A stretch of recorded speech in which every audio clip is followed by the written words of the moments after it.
अस्सलाम वालेकुम जी।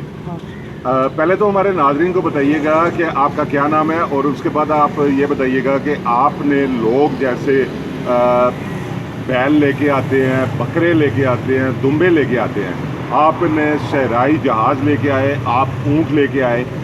नॉर्मली जेलम में ऊँट की कुर्बानी नहीं होती, तो इसके हवाले से हमारे नाज़रीन को बताइएगा कि आपके जहन में ये कैसे ख्याल आया और ये ऊँट आपने कितने का लिया। इसके हवाले से हमारे नाज़रीन को थोड़ा सा तफसील से बताइएगा।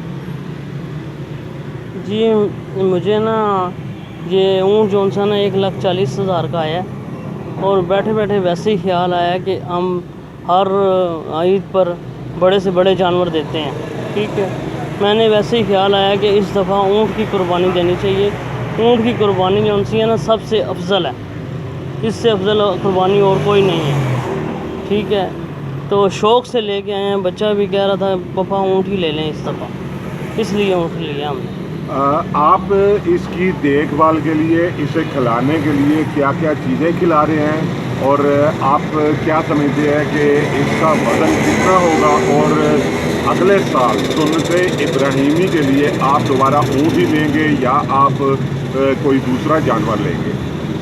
सर ये जो सा ना ऊँट तकरीबन 8 से 9 मन वज़न है इसका, ठीक है। और अगले साल जो सा ना अल्लाह बस ज़िंदगी करे कि ऊँट इससे भी बड़ा तौफीक दे के देने की हिम्मत दे मुझे बस।